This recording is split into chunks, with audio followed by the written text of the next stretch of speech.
Break dancers and surfers from across the world will be heading to Paris in 2024 to compete in one of the biggest sporting events. These unconventional sports will now be featured in the Paris 2024 Games. In a bid to attract younger audiences and sponsors, performers have welcomed the recognition of their passion on a global stage. Here's a report.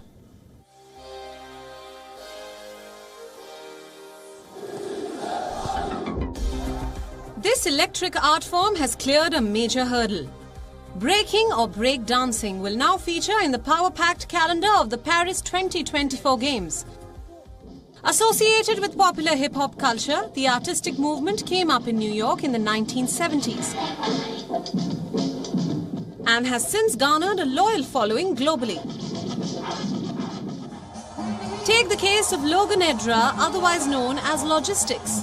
The 17-year-old's jaw-dropping moves got him a slot on the famous Ellen DeGeneres show as well. And now, breakdancers will be competing in one of the biggest sporting events in the world.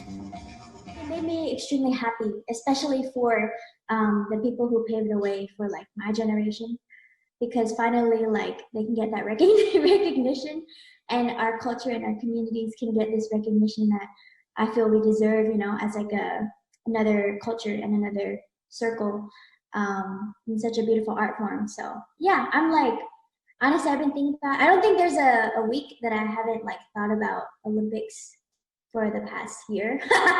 So it's been really exciting, and yeah, I'm looking forward to it. Everything that is hip hop is folk, and this is true folk art, from the music to the dance to the DJ to the rap or whatever, and to the graffiti writers. It is a folk kind of culture that was born out of something that most people would never expect to survive out of, Not just breaking, but surfing, skateboarding and sports climbing will also be featured at the Paris Olympics.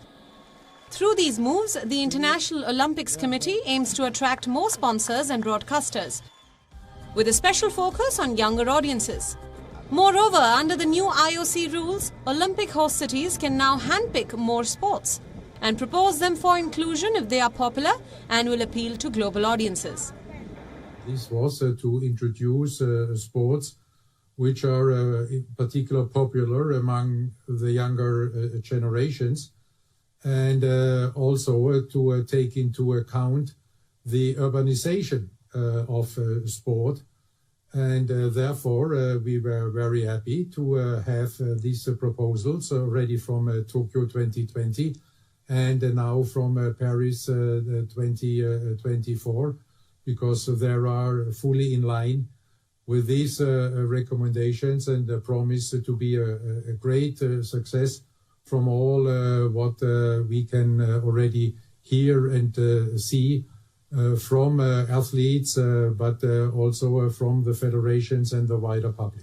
While the total athlete quota has been capped to 10,500, there will also be a focus on gender equality at the Paris Games, with exactly 50% men and 50% women athletes at the Games. This is now being viewed as an attempt by the IOC to stay relevant to younger audiences and to appeal to sponsors. According to a 2019 report, there were roughly 1 million competing breakdancers worldwide. These art forms enjoy immense popularity online and rake up millions of views across social media. But for people like Edra, who now aspire for an Olympic gold, their passion is a blend of artistry and athleticism. These art forms and sports have a cult following of their own, and they're not looking to the Olympics for any kind of legitimacy. Bureau Report, WION, World is One. Co-presented by Skoda. Simply clever.